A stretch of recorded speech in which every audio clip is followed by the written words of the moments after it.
السلام عليكم مشاهدينا الكرام. لا تنسوا الضغط على لايك والاشتراك وزر الجرس ليصلكم كل جديد.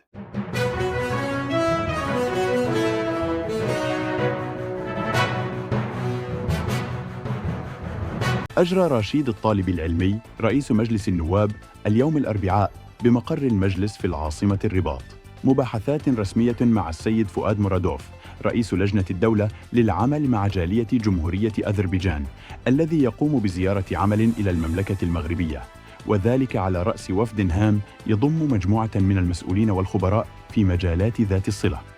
تمتد هذه الزيارة على مدى يومين، وهما يوم الاثنين الموافق 12 ويوم الثلاثاء الموافق 13 من الشهر الجاري.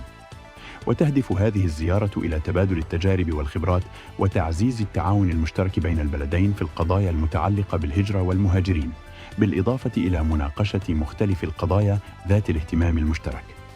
وفي إطار هذه المباحثات التي حضرها أيضاً السيد ناظم صمدوف سفير جمهورية أذربيجان لدى المملكة المغربية، أكد الجانبان عمق العلاقات الثنائية التي تجمع بين المملكة المغربية وجمهورية أذربيجان، والتي تستند إلى أسس قوية من الاحترام المتبادل والتعاون المثمر والدعم المتبادل للوحدة الترابية لكل من البلدين، مع التشديد على مبدأ عدم التدخل في الشؤون الداخلية.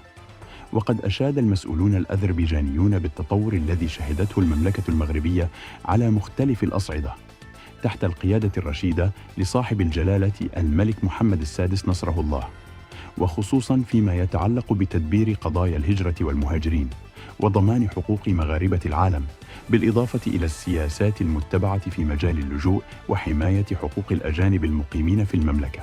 وفي هذا السياق استعرض السيد رشيد الطالبي العلمي الدور المحوري الذي يلعبه مجلس النواب في دعم الدينامية الوطنية المرتبطة بشؤون الجالية المغربية المقيمة بالخارج، وكذا فيما يتعلق بالتشريعات الخاصة بالهجرة وحقوق المهاجرين واللاجئين.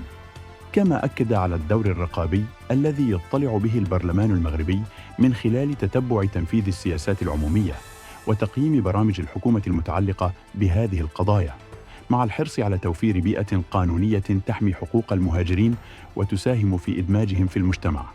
كما تناولت المباحثات بين الجانبين سبل تعزيز العلاقات البرلمانية بين المؤسستين التشريعيتين في كلا البلدين، حيث شهدت السنوات الأخيرة تطوراً ملحوظاً في هذا المجال من خلال تبادل الزيارات والخبرات والتجارب بين أعضاء البرلمان المغربي ونظرائهم من جمهورية أذربيجان.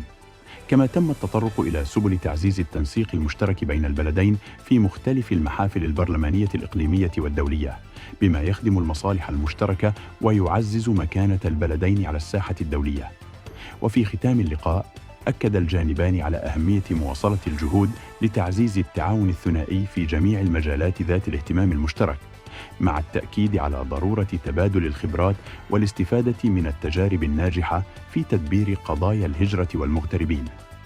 كما جدد المسؤولون التزامهم بتطوير العلاقات الثنائية سواء على المستوى البرلماني أو في مختلف المجالات السياسية والاقتصادية والاجتماعية، بما يخدم مصالح الشعبين المغربي والأذربيجاني.